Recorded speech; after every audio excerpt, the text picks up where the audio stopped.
Para profundizar en el quiebre que ocurre en Génesis 3, debemos entender que no estamos ante un simple tropiezo moral, sino ante una interrupción cósmica del reino de Dios.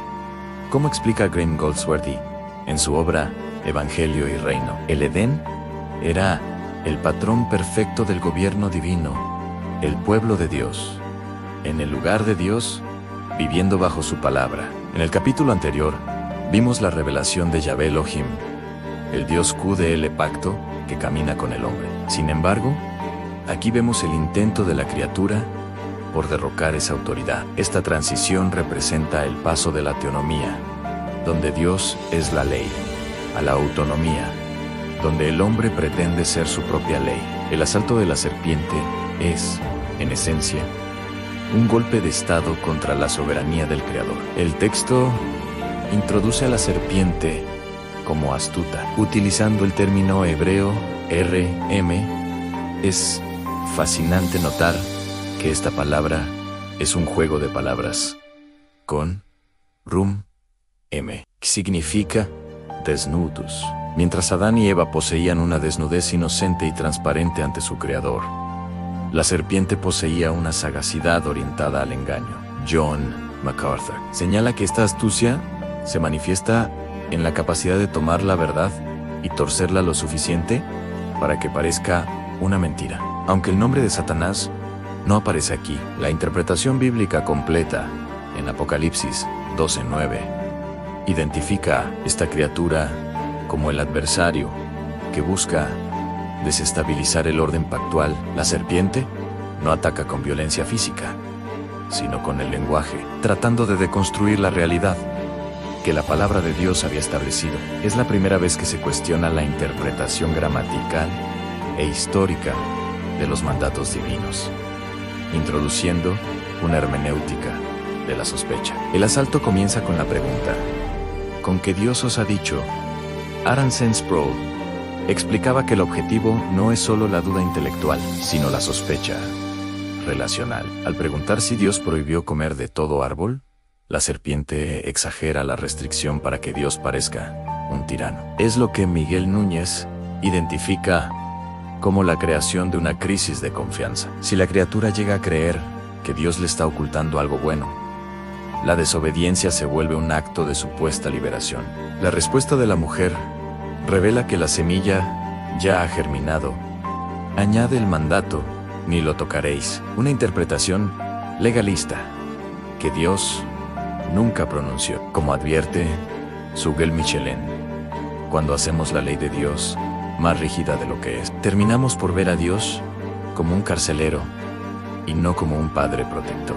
Esta tendencia al legalismo es, paradójicamente, la puerta de entrada a la rebelión. Existen diversas posturas sobre la naturaleza del árbol del conocimiento del bien y del mal. Una teoría beneficiosa para nuestra comprensión es la postura judicial, que sostiene que el árbol no contenía una sustancia mágica, sino que era un símbolo de la prerrogativa divina. Conocer el bien y el mal, en este contexto hebreo, implica la capacidad de determinar lo que es correcto. Al comer, el hombre no ganó sabiduría, sino que reclamó el derecho de decidir por sí mismo su propia moralidad. Otra postura, defendida por autores como John Piper, sugiere que el pecado fue un cambio de afectos. Eva valoró el fruto y la promesa de sabiduría por encima del deleite en la presencia de Dios.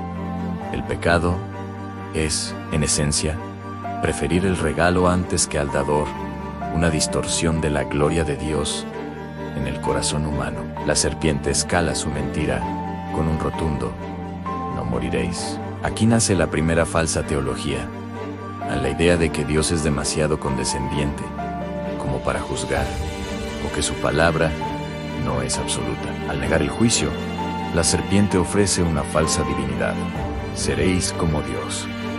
Esta es la gran ironía del pecado. El hombre ya era como Dios por haber sido creado a su imagen, pero buscó una divinidad basada en la independencia y no en el reflejo. Esta sed de autonomía es lo que la teología reformada llama depravación total, afectando no solo la voluntad, sino también el intelecto. George Ladd menciona en el Evangelio del Reino que este acto instaló el antirreino en la tierra, trayendo consigo la muerte espiritual, que es la separación inmediata de la fuente de vida. La promesa de abrir los ojos se cumplió, pero no para ver la gloria, sino para ver la propia miseria y vergüenza. Desde una perspectiva de teología bíblica integral, el fracaso de Adán como cabeza federal es el telón de fondo necesario para entender la gloria de Cristo. En Romanos 5, el apóstol Pablo explica que, así como por un hombre entró el pecado,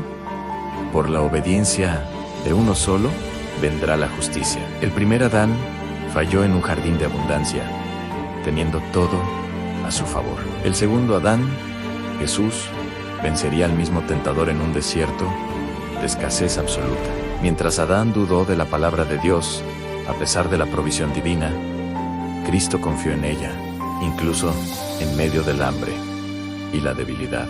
Esta interpretación nos beneficia hoy al recordarnos que nuestra esperanza no reside en nuestra capacidad de resistir a la serpiente, sino en que nuestra cabeza federal ya la ha vencido. Génesis 3 no es solo la historia de nuestra caída, sino la demostración de por qué necesitamos desesperadamente una gracia que nosotros no podemos generar, apuntando siempre hacia aquel que vendría a aplastar la cabeza del engañador. Suscríbete para profundizar más en estos misterios de la fe.